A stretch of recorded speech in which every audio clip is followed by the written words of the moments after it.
Here. Here. Here. Jeremy, Christina, and Jan are all absent tonight. Adoption of agenda and declaration of quorum. Motion to adopt. Second, Engel.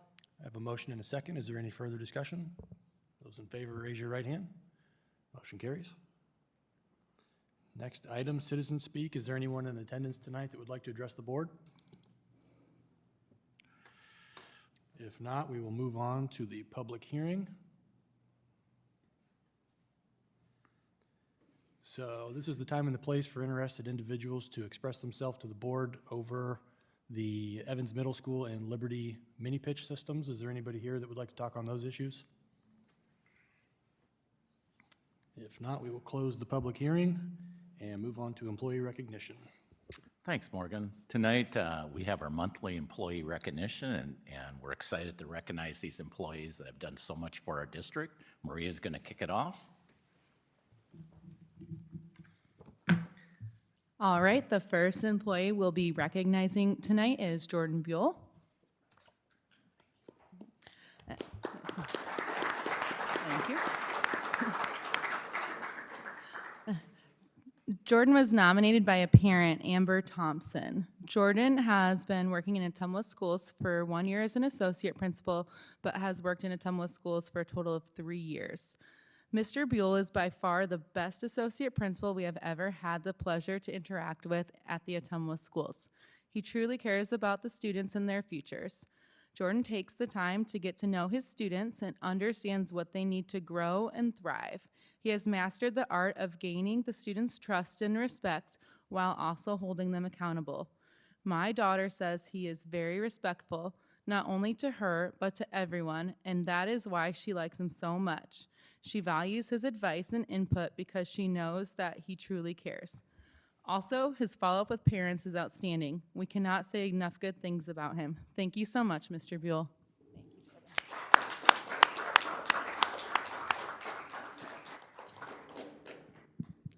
The next employee we're going to recognize tonight is Miss Jenna Hoskins.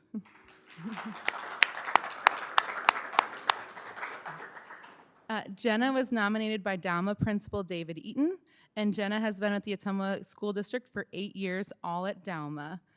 Jenna is a fantastic secretary and overall employee. She's consistent, conscientious, and a team player. Jenna goes above and beyond to support the needs of families, students, and staff at Dalma. Jenna is an excellent first impression for Dalma at school, whether it be on the phone or coming into the office. Mr. Eaton said he has no complaints about punctuality of attendance, and often he has to remind her that she needs to establish a stopping point to her workday, as her work ethic drives her to often work beyond expected time. She's been a wonderful support and research for this first-year principal. He could not ask for a better secretary.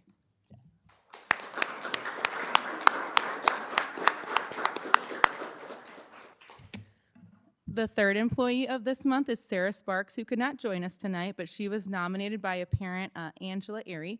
Sarah Sparks has been a teacher in Ottumwa schools for the last 8 years as a special education teacher working with behavior disorders and intellectual disabilities. Sarah goes beyond her way to make her students feel comfortable in their environment. She made the safe zone comfortable for autistic children. Ms. Sparks truly cares about her students and goes the extra mile to ensure their academic and social needs are met so they have a great experience at Evans Middle School. Ms. Sparks is a blessing to have at Evans. Thank you, Ms. Sparks.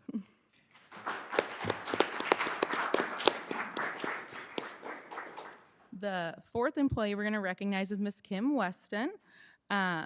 She is nominated by Yvonne Johnson and has worked with the food service for 20 years in Ottumwa schools. And she can also not join us tonight, but Kim has been with our school for over 20 years and in the food service department since 2003. She loves the students at James Elementary, and they love her just as much. She knows every student's name and takes time to interact with students, making sure that they are trying new foods or answering their questions about the day's menu or just handing out a hug. Kim is a very dependable employee, rarely missing work. As a seasoned cashier, she prides herself in her organization and accuracy. Through many changes in food service, Kim is always willing to learn and help other cashiers to be the best. These are qualities that are very much appreciated and have not gone unnoticed. Thank you, Kim, for your dedication to Ottumwa students. Miss Kim Weston.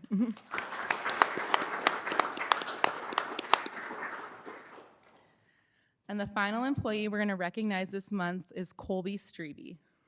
And I believe is here, yes. Colby was nominated by multiple students at Ottumwa High School, and she's been a mental health counselor for 6 years.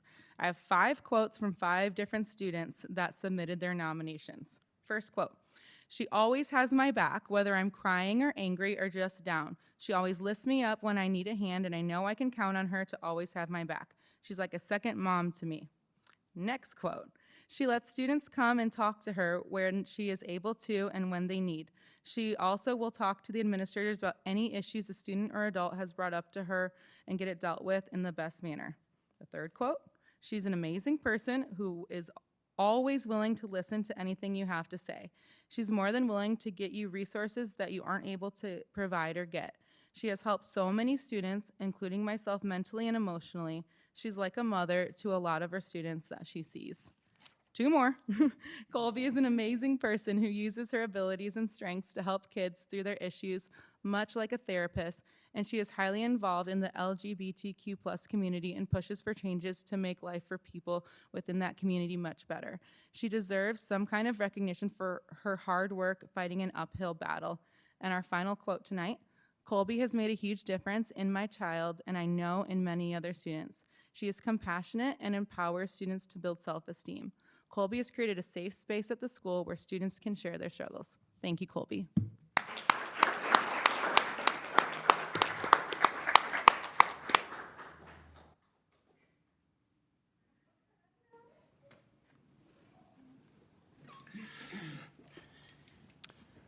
Next item, consent agenda.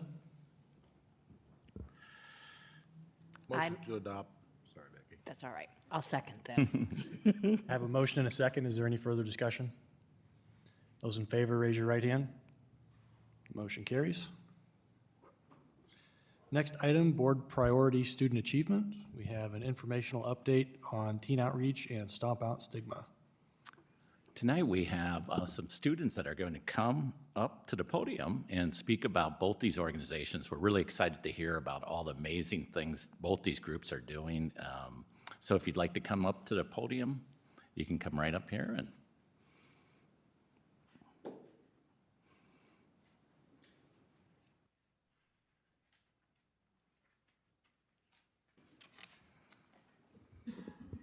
Hi, my name is Ethan. My name is Japanga. My name is Zoe. We are students from the American Home Finding OHS Teen Outreach Program, also known as TOP, as well as the OHS Stomp Out Stigma Group. We would love to tell you about some exciting activities we participate in. TOP empowers teens with tools and opportunities to strengthen relationships, avoid risky behaviors, and build a powerful vision for our future. The school year, students in TOP have volunteered a total of 988 hours. In October, we participated in the Main Street Ottumwa's Trunk or Treat event and won first place for our booth. We hosted our 3rd annual Socktober Sock Drive and collected over 1,000 pairs of socks that were donated to those in need. In December, we participated in a teen mental health first aid training. The training was taught by AEA staff over the course of 3 90-minute lessons. We learned risk factors and warning signs for mental health and addiction concerns, strategies for how to help someone in both crisis and non-crisis situations, and where to turn for help. We hosted 2 blood drives at OHS. With the funds we earned from the blood drive, we purchased supplies to make fidget bags for students at OHS. We co-hosted the 3rd annual Mental Wellness Expo, Donut Stress. The event had 28 community resource booths and children's activities to promote overall wellness. Our OHS Stomp Out Stigma group is a youth-led program that empowers youth to make effective changes and become mental health ambassadors. Students work on a variety of self-care, leadership, self-expression, and relationship-building activities, as well as group projects to promote mental health awareness. This year, we received a grant from the Legacy Foundation to attend NAMI Day on the Hill. We learned how to talk to lawmakers and then went to the Capitol to practice our new skills. 2 weeks ago, Stomp Out Stigma, along with the Fellowship of the Rainbow, held a student panel during the CASA Summit who spoke about mental health challenges to over 50 attendees.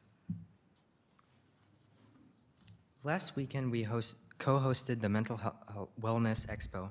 We added as student art show to the event this year. 33 students created masks that showed both how they see themselves and how they want people to see them. The project was very powerful and shined light on the challenges that teenagers face every day. The masks are currently on display at Southern Iowa Mental Health through May 5th. Special thanks to Christina Shark for giving us the space to display the masks. We received a second grant this year from Be the Light. Through the grant, we were able to purchase stickers with the new 988 suicide prevention hotline. Stickers will be distributed to Evans Middle School, Gateway, and Ottumwa High School. In the next few weeks, we are currently working with admin and hope that the hotline can be printed on all student ID cards in the fall. Thank you for letting us present to you all this evening.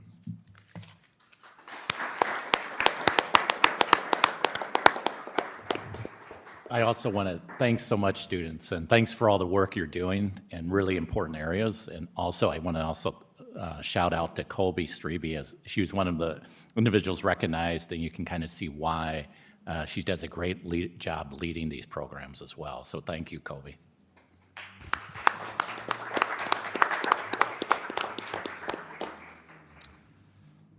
Next item is a CTE advisory and youth systems building update. Brad and some guests are going to come up. We're excited to share with the board this evening some real opportunities that our students are going to have from some of the work that this group is doing in the area of CTE. And as the board knows, this is something we've been emphasizing and really working on. So it's exciting to see the direction it's going. So I'll turn it over to Brad. Yeah, thank you. Again, as Mr. McGrory said, we just wanted to provide an update on a lot of the behind-the-scenes stuff we have going on in terms of student pathways and some exciting opportunities that we have on the horizon, and provide a kind of a overview and a clear vision on where we want to go eventually in the next few years with our pathways for every single student in our district. So with that, I'm going to turn it over to Heather and Krista. All right, thanks, Brad. Okay, so as Brad brought together a group of us to complete our DCAP document, which is the name for the document that AEA reached out and said we need to be completing as a district every year to show how we are helping students find their individual path, whether that be post-secondary education, straight out into the career, anywhere in between. We looked for it and we realized that it hadn't been done since 2016, so we knew we had a big undertaking.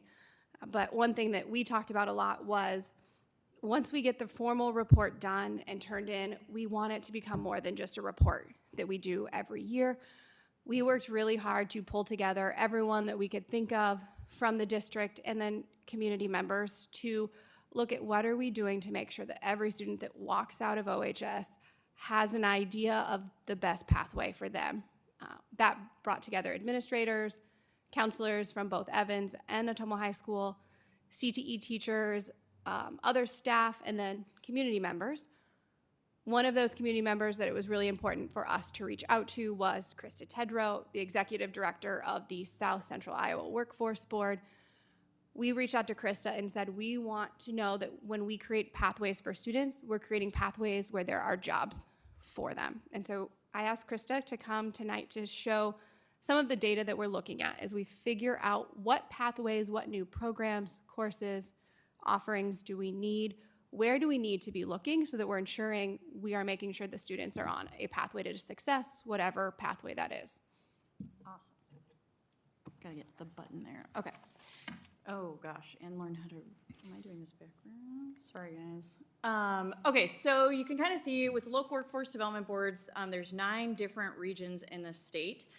So we're this very interesting green region, and you can talk to county supervisors. That's how that's decided. So, all right. So a little bit of a workforce and labor overview. So in my career, I've worked with Job Corps, Indian Hills. I've been a sub here at the school, and really looking at again, like Heather mentioned, what are those career pathways so that every student has an opportunity? Because I think a lot of times our kids want to get out of Ottumwa. I tried 3 times and kept coming back. But what are those opportunities and how do we know what they are? So when we look at this, we have at least 1,099 employers in Wapello County with at least 3 positions or more. In those that live in Wapello County, we have about 13,000 that are employed. Right now, we have a 3% unemployment rate, so only 635 folks. And within that scope, if we include all of the businesses, which is roughly 1,200 businesses, we've got 16,000 jobs. All right, so how many people live here? This is pretty basic data, but I'm going to show you a pretty interesting thing coming up here. So when we look at, we have almost 11,000 folks retiring soon. We about don't have enough millennials and Gen Zs to make that up. And so that becomes a little bit of a concern for our community as we look at how are we going to thrive, what is industry, and what's the future of work. So it's exciting that Ottumwa is drawing folks into the district, and we are growing because we need a labor workforce. Oh man, I will figure this out hopefully by the end. Okay, or I'm backwards, it's usually that. So when we look at the top employers in industry, the 4 main industries we have: education, healthcare, manufacturing, and transportation. So you can see the list up there. I won't read those to you, but Ottumwa Community School District is one of the largest employers in the county. So what we're looking at is career pathways into these industries are saying these are the most in demand right now, and with a 5-year to 10-year growth trajectory, these are also in demand. Sometimes that's a little different depending on what county or region you're looking at. Nope, still not there yet. So when we talk about navigating systems, I can imagine for an employer, Heather did a phenomenal job. We were with, how many other high schools were we at with? Our entire RPP group, so it would be all of the CTE educators in the area. So lots of acronyms, the regional planning partnerships. So basically, as I started looking at legislation and trying to figure out within our 14 counties that I'm responsible for overseeing, how many different entities am I working with? And this is just one slide. I have like 7 of these slides. To really see what we're doing to address industry needs. And when we think about 19 councils of government, that's our economic development organizations. And then we have childcare is a huge thing that impacts workforce. There's 37 childcare boards, so if you're gonna go see what you can do to try to meet the needs, you're gonna talk to several there. We have 4 different community college and industry advisory councils in our region. And then we have STEM councils, which is your science, technology, I don't remember the E, educators, math, engineering, math, yep. So we have quite a few of those. And so just really thinking about what is an employer supposed to do when they're having to fill out, 6 different work-based learning forms and trying to work with all these different systems, let alone a person trying to navigate that and or a student. It's like, where do you go, right? So we've been trying to really say, how do we make this a very aligned system? And what do we do to collaborate? And Ottumwa Community School District has been phenomenal in just really leading the way on this work. In that, since we've really started working more closely together, specifically around workforce and apprenticeships, career pathways, we did apply for a registered apprenticeship healthcare grant with Grandview University and 30+ partners. So we got $3 million. It was the largest request. The governor said, this is really the future of work. It was very innovative. Christina Shark's not here tonight. We partnered with Southern Iowa Mental Health, but loved hearing our youth talk about what they're doing in behavioral health. So we are the only grantee that applied for all of the occupations that were eligible to build out these career pathways. So we've been very, very fortunate to be a part of this process and are really excited to see how we're going to roll that out. And this would benefit the district. So there's roles here that we can be having our staff even go into, or students that look at joining. Oh, darn it. It's probably my last slide too. So with this, the Youth Systems Building Academy, and Brad, I might have you talk a little bit about this too, but basically we were one of 9 communities chosen in the nation for Department of Labor to really lead the workforce. I'm the youngest workforce board director in the nation, and so we look at rural communities. Rural Iowa is usually not on the federal radar. So We went ahead and applied and were selected, and it's really exciting to think about what are we doing to hear from youth, what are we doing to hear from business, and how are we really designing opportunity that makes our workforce system make sense.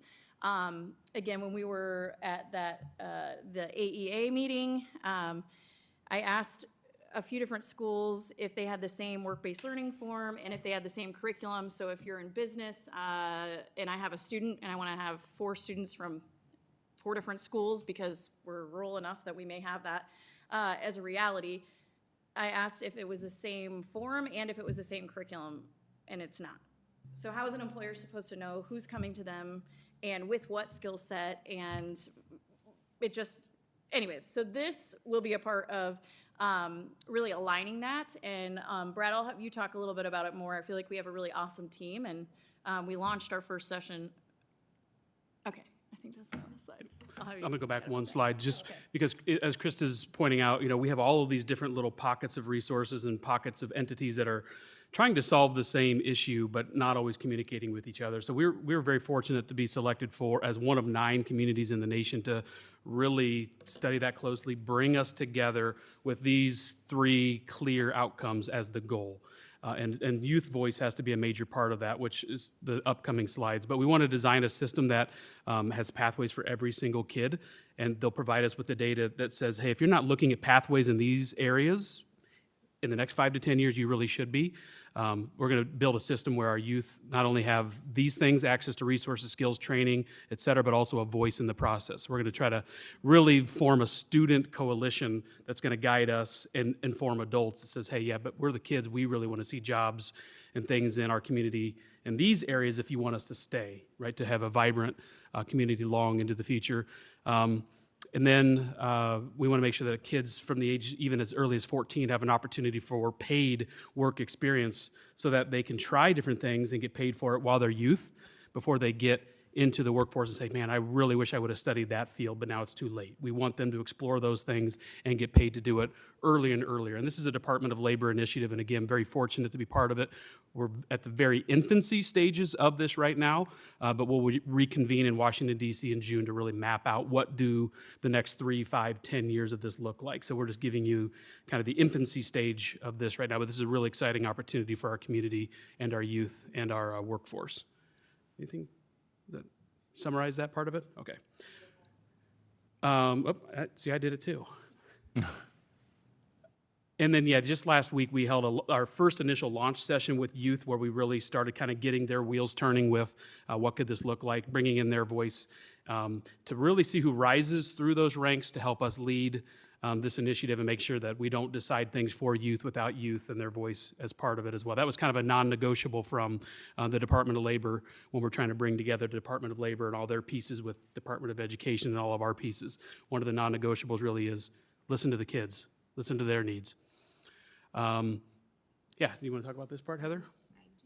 So as both Brad and Krista have alluded to, there are a lot of different pockets of funds and different ways to try to help students find these pathways. One of those that we were awarded as a district last year was a Future Ready Iowa grant to look at building apprenticeships within our district. That grant will be finished on June 30th, and so as we're rounding that out, it's exciting to share what we've learned from that and what we've accomplished. We did see true apprenticeships started for our IT program, the 5 apprentices this year with 6 coming in next year, so that program will continue. We also use funds from this grant to cover material costs, training, and then industry-recognized credentials for those students. In addition to having that apprenticeship put together, we also started exploring what is a quality pre-apprenticeship then? What is that pathway? Is that an easier way for us to be moldable as an education provider to connect students to opportunities? And because of that, we were able to use funds to purchase culinary equipment that is used here in the Kitchen at Career Campus in the culinary classes offered by Mrs. Walker. We were able to use funds to purchase a new welding simulator that will be coming in shortly at the high school. That increases our ability to prepare students for welding apprenticeships, either here in town or at regional employers. We looked at in-demand career opportunities and saw marketing, especially through social media, as a really big pathway right now. and so use some funds to purchase social media marketing toolkits that students in my classroom are using to learn how to market as a business online and how to use that appropriately. And then we also identified that we want this to be sustainable. And so we are using funding to have 4 CTE instructors at the high school complete what is called their MOC endorsement, which will allow them to place students in work-based learning experiences long-term once they get that certification. So we thought that was really important to provide that way. So now what? If any of you are confused by all of the different opportunities, pots of money, and things out there, you are not alone. Our first priority is to figure out how do we bring all of these opportunities together in a way that's cohesive and simple and easy, not only for us to understand, but for students to look at and be excited about as far as pathways. So that is a big point of action for what is currently being called the DCAP committee, all in an effort to ensure that every student knows that there's no wrong door. And as a district, we want to support them to figure out which one is the door for them, and then to set them up with some type of paid work-based learning experience by the time they graduate. Ideally, we are also able to become an example for all districts that are rural like us of how to put these things together, how to take down the barriers of everyone has a different form, everyone has different funding, those sorts of things, so that we can really start in motion here in Southeast Iowa what we need across the country in terms of being able to help students find their pathways. And so just to summarize, the way we looked at the opportunity to be one of 9 communities across the nation, and when I say that, that's literal. Like there's the New York City mayor's office is there. There's a group from Alaska. There's a group from Portland. There's a group from Colorado who actually zoomed in with us as we were launching our youth event last week. We look at this as an opportunity to make a big ripple here in the Midwest, that other people can come study how we do things. And again, very infant stage of this right now, but the Department of Labor is looking at it. They strategically place these 9 ripples all across the nation so that eventually, you know, they will form a new wave of how we look at careers, jobs, opportunities, pathways for kids, because we're kind of coming out of an era where we've made every single kid feel like they had to be college bound. They took on a lot of debt, and they're probably, in many cases, not doing what they went to college to go do in the first place, but they still carry that debt load. So they're looking at it as a way to really spark local economies and form a new way to look at the world of work and make these communities like ours here really vibrant. So it's a really exciting opportunity. Again, very early in the developing stages, we're just trying to capture all the different entities and the resources that are there. But with the end result, we want to make sure that every kid can see themselves in our work, in our community, and find a pathway for them that works. So we entertain any questions you might have, because that's a lot of information. And just like it sounds, we're kind of excited and popcorning a lot of ideas, but that's the next step, is really capture all of that and make it visible and make the next 3 to 5 years really actionable with some clear phases of how we want to do this for our community. That is a lot of information, and it's interesting because it's something that I've looked into in the past, and it has been super confusing. And how do you set it up so that you're meeting the standards that you need to meet and taking care of stuff on that end? And as a business person, it was just like, this is too confusing for me to get set up. So what, like you said, it's in the infancy stages now. What's the timeline look like? And then how does a local business get involved with this? Or is it too soon for that at this point? So, great question. We've already set up an apprenticeship with CCI, so our workforce board, understanding that small to medium-sized businesses can't track and do all the things the Department of Labor is asking. Our community school districts are educators, should be education training providers, not trying to track all the stuff in the Department of Labor system. So if you want to get involved, you could do that and contact me. We can get your stuff set up. I can help you with getting those competencies in place, and basically our board will be that administrative entity for you and work through what occupations you have, what do you need.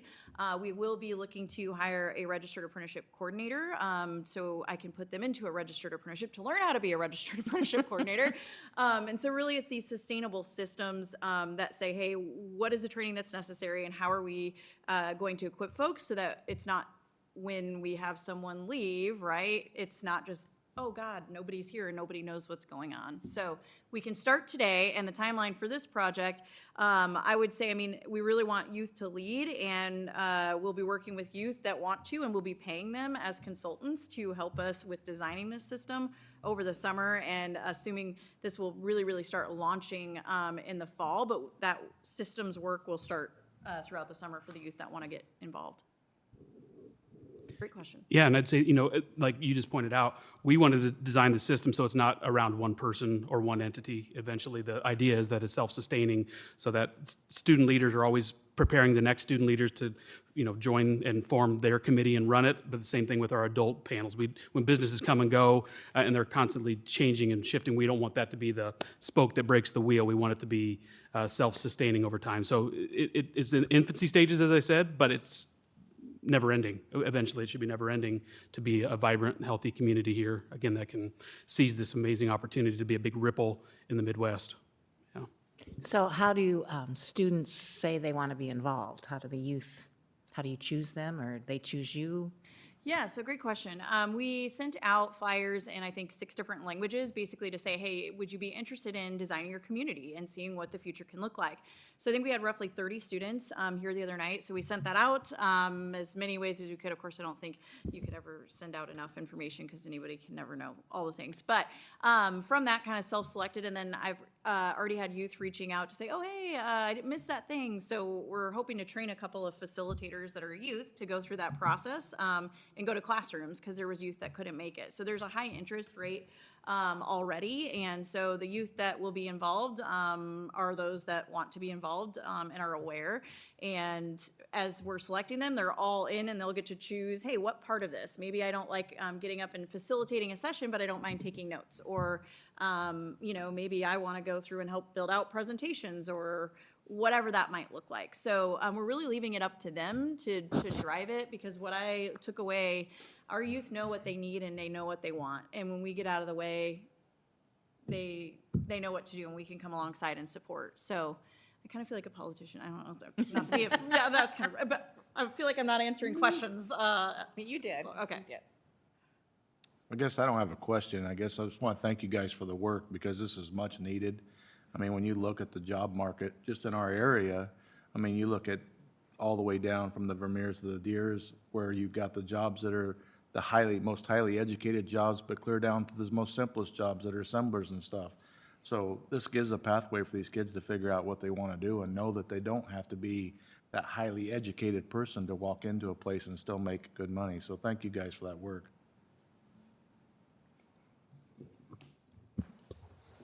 Any other questions? Thank you. Thank you. If anybody would like a copy of the detailed DCAP plan, we have that too. It's riveting reading, let me tell you. Yeah, good bedtime reading. Thanks, everyone. Thank you. Next, we have a couple action items, first being a Japan student trip. Yes, I think we're going to have some students talk about this trip, but I don't know if I see them here. They're not here? Okay, okay. The proposal is this was the same group that took a trip to Europe this past, and so they're asking for permission to do it again next year. So. And that's all run through that separate company? It does is. all the EF. arrangements and everything? Yeah, Okay. EF. And EF, I've worked with them, they do a tremendous job with the trip, and it was very successful this past year. The kids had a great experience, so I'd recommend to the board that we move forward with it. Okay. I move that we allow them to take a trip to Japan. Second. I have a motion and a second. Is there any further discussion? Those in favor, raise your right hand. Motion carries. Next item is a TAG student trip to Michigan. So this is an overnight trip, so that's why we're seeking approval by the board. If you have any questions, Dave's here if there is any questions about the trip, but it's just basically an overnight trip to a competition. I just want to say that Heidi's done a great job with this program, so if there's nothing else, I make a motion to pass the TAG student trip. Second. I have a motion and a second. Is there any further discussion? Those in favor, raise your right hand. Motion carries. Next item, board priority, create a positive learning and working environment. A couple action items here. First being the 23-24 staff handbook. Dave's going to give the board an overview on the staff handbook changes that we're looking at for next year, and then open it up for questions. Yes, sir. We had a committee comprised of certified and non-certified staff that met last week to go over the handbook. We did an extensive amount of work last year to revise it, so there wasn't a lot to revise this year, but all the revisions are in yellow. Some minor name changes of our providers for health, some dates and whatnot there.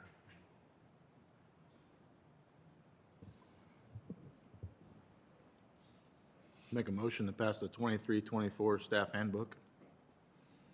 I'll second. I have a motion and a second. Is there any further discussion? Those in favor, raise your right hand. Motion carries. Next up, Medicaid billing service. Mike Steams is going to join us, talk about a proposal of switching service providers. And the one thing I'd like to bring to attention to the board is that this is a huge monetary avenue for us that we collect a lot of money through. And he'll talk a little bit about that and then why we're looking at moving to another company and the benefits of that. And then we'll open it up for questions from the board. Yeah, we've used Timberline for the last 5 years, but we're looking at making a switch to Relay. And the best way I can describe it is it's kind of like going from Netscape Navigator and dial-up to high-speed internet and Google at no additional cost to us. The platform that they use has a real-time dashboard, so we can actually keep track of how we're doing our Medicaid billing as a district in real time, which we've never been able to do. I'm not able to keep track of, are we getting our logs in? So we can have gaps in our services for kids that are billable that we're missing right now. So I'm hopeful that through having this real-time dashboard, if we see that there are openings, we can reach out to the buildings and check on what's going on in terms of our services in a much more timely manner. It also syncs to PowerSchool, so that's a big deal for us because there's no more manual checks. It'll tell us on days that we have snow days that the kids weren't there. It'll just, by syncing up to PowerSchool, it'll save us a lot of secretarial work on the back end. They're offering professional development for our teachers, for our associates, and for our nurses to help make sure that we're trained to move to a fully electronic system. Right now, we're doing paper logs, and paper logs make me nervous. By having electronic, we'll be able to have people log twice a day the services that they're providing to bring that in from Medicaid. And for us to follow that, there'll be automatic electronic signatures and automatic relaying. So our manual labor on the oversight piece will go way down. So it'll make it a lot easier for us to manage the entire system. So that's why it's a much more robust system. It's a much more modernized system than what we currently have. And there is no change in the cost. So it's going to be exactly the same as it was with Timberline. Mike, would you want to talk a little bit about how much it does bring in yearly for us? It's over $1 million a year. And part of that was concerning this year is we've made some switches in databases on the state end, and it's been really difficult for us to identify the students who are Medicaid eligible. And Relay's got a more robust system for finding students and identifying who are the students that are Medicaid eligible and have the services that can be reimbursed through Medicaid. So we're hoping that we can actually increase that number. And that money makes it so much more manageable for us to hire additional nursing staff, hire additional associates. It really compensates a lot for the services that we're offering for students. Kind of unrelated, but I had a question. What are the services that we provide that are Medicaid reimbursable? Almost always it's associate time, so having additional adult support, but it can be transportation, it can be medical supports, so meeting with the nurses, managing health plans, things like that. Okay. This was something that Nancy Emanuel did, right, for us at one time before she retired? Yep. And then after she retired, then we had to basically go to having this company do it, correct? Yep. it's been scaled up significantly since then. Yeah, I remember talking about that, Brian. So. If there's no further questions, I'd need a motion on this one. Make a motion to pass the Medicaid billing service. Second? I have a motion and a second. Is there any further discussion? Those in favor, raise your right hand. Motion carries. Thank you. Next up, we have a couple first readings and a couple second readings. I'll bundle item C and D into one motion and item E and F into one motion. Maria's going to talk to the board, give you a quick overview of the first readings of both those board policies, then open it up to see if the board has any questions on those first readings. Thank you, Mike. So essentially, we actually had a subcommittee of our equity team meet and develop procedures around Title IX within our anti-discrimination, anti-harassment, anti-bullying policies. But it was quite evident that that work is so robust that it is a standalone policy in itself. So that's just why we have those separate, a separate set of policies and procedures around that.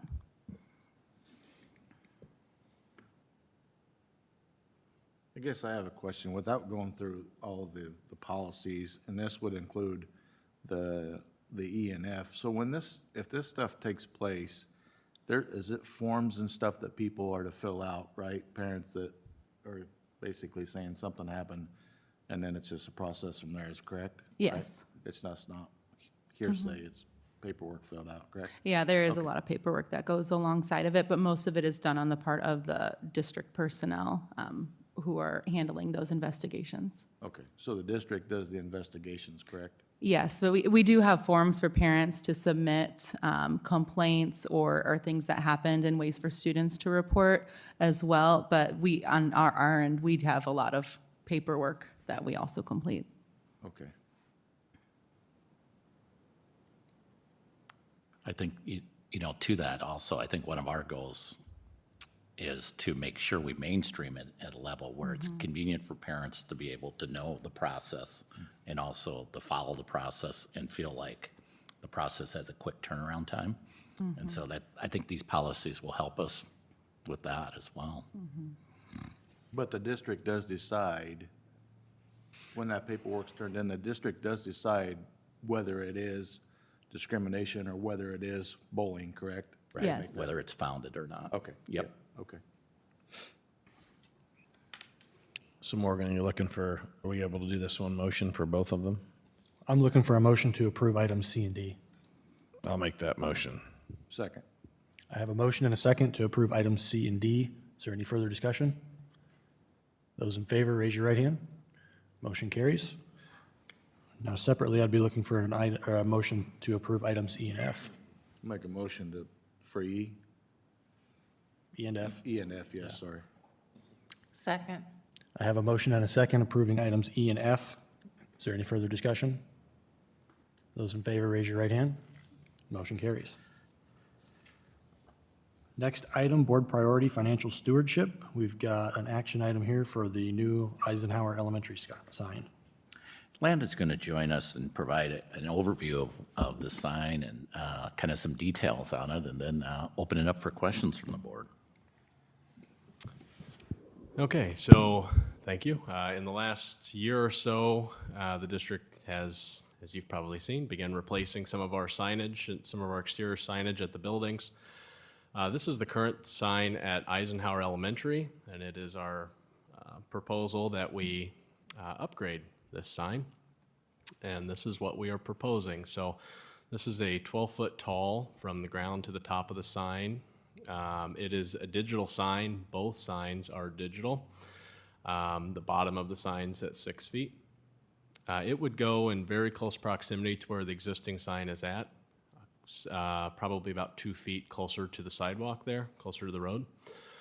We've got it at a height that the signage can be seen over the new fence there in front of the mini pitch.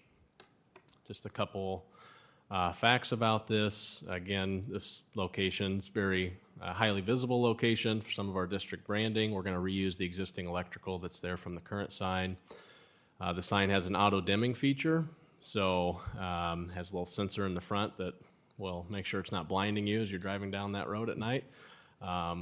And you'll see we did a little bit of a small design change. Some of the feedback we got on the sign was just making the name as visible as possible. So I've got Eisenhower Elementary with a red background.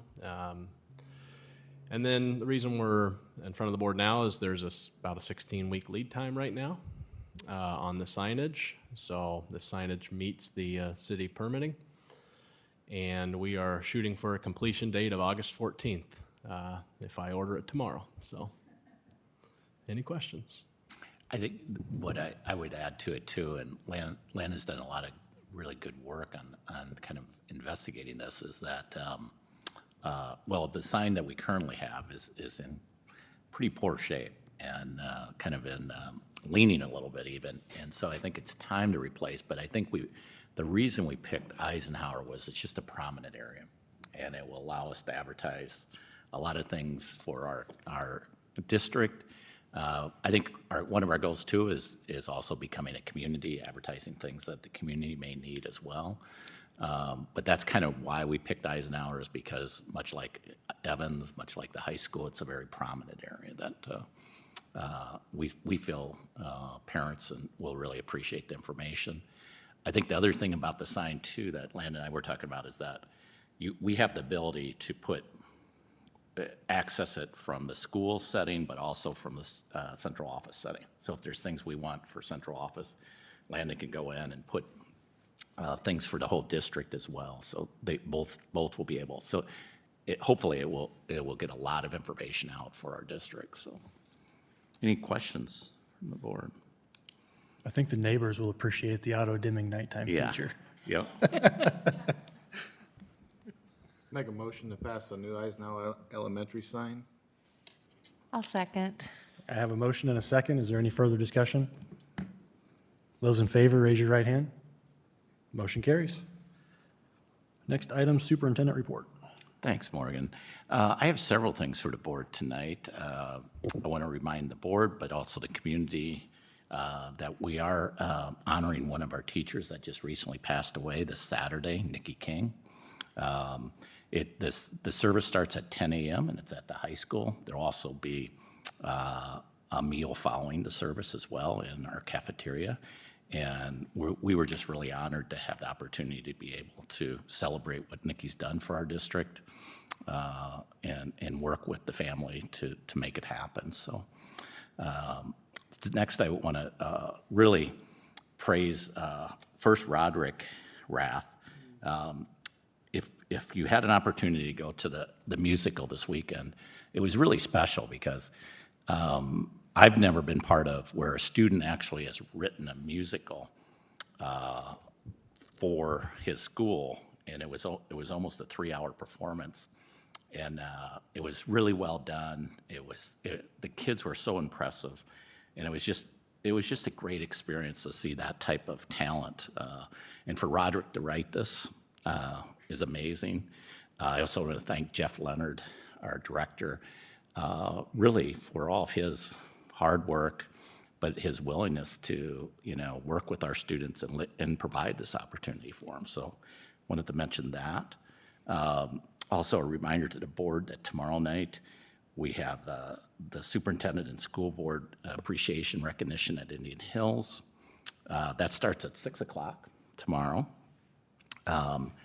And then my last thing for the board is that we're starting to process, as the board knows, we're looking at a competition gym up at the high school that will be coming in front of the board in the somewhat near future. But that's really one of our first phases for our high school. And we're going to share out in our May board meeting how we're moving forward with our high school remodel to the board. But on Wednesday, we're going to kind of start this process with the high school staff. And we're going to kind of go over how the process is going to work, what the different phases are going to be. So I just want to make the board aware of that, and that we're really excited to be starting this process now. And we're really looking forward to making, major remodeling at the high school. So I'll keep you updated on that. And then hopefully in our first meeting in May, we'll give you more in-depth details about that. That is all I have, Morgan. Thanks, Mike. Yep. Board member topics?